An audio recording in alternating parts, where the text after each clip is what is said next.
Hello friends, welcome to சாடே சமையல். இன்றைக்கி நாம் ஆனியன் பட்டர் தோசை எப்படி செய்யலான்னு பார்க்கலாங்க. நான் தோசை மாவில் உப்பு சோடா மாவெல்லாம் போட்டு கலக்கி வச்சிட்ருக்கேங்க. எப்படி செய்யலான்னு பார்க்குறதுக்கு முன்னாடி சாடே சமையலுக்கு சப்ஸ்கிரைப் பண்ணாதவங்க சப்ஸ்கிரைப் பண்ணிக்கோங்க. பக்கத்தில் உள்ள பெல் பட்டனை கிளிக் பண்ணிக்கோங்க. வாங்க செய்யலாம். ஒரு வெங்காயம் நல்லா பொடியாக கட் பண்ணி வச்சுருக்கேங்க. 2 பச்சை மிளகாய் அதையும் பொடியாக கட் பண்ணிக்கலாம். கொஞ்சமாக கொத்தமல்லி அதையும் பொடியாக கட் பண்ணி சேர்த்துக்கலாம். இது எல்லாத்தையும் ஒன்றா மிக்ஸ் பண்ணிக்கலாங்க.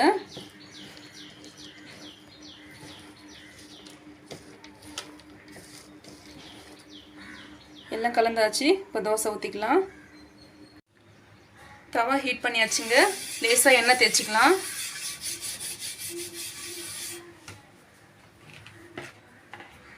தோசை ஊற்றிக்கலாங்க.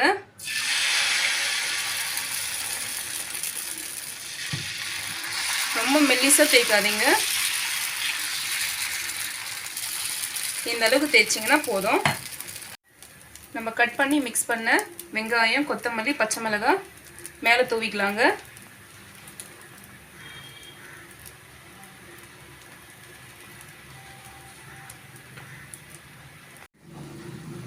பட்டர் சேர்த்துக்கலாங்க.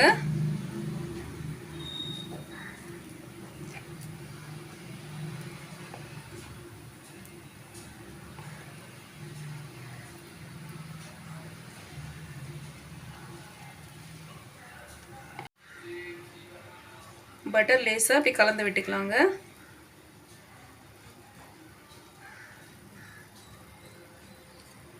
மூடி போட்டுக்கலாம்.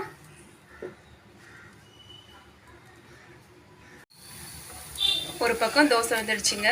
இதை திருப்பி போட்டுக்கலாம்.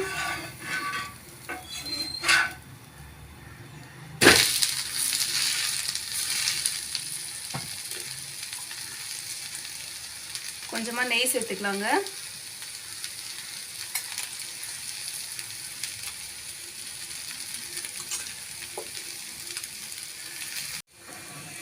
தோசை வந்துடுச்சுங்க. எடுத்துடலாம்.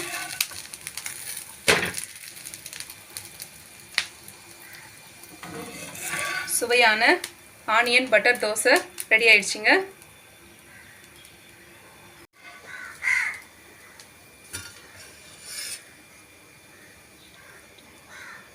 சூப்பராக ரெடி ஆயிடுச்சுங்க. நீங்களும் ட்ரை பண்ணி பாருங்கள். ட்ரை பண்ணி பார்த்துட்டு எப்படி இருக்குன்னு சொல்லுங்கள். மறக்காமல் சாடே சமையலுக்கு சப்ஸ்கிரைப் பண்ணிக்கோங்க. பக்கத்தில் உள்ள பெல் பட்டனை கிளிக் பண்ணிக்கோங்க. தேங்க்யூ.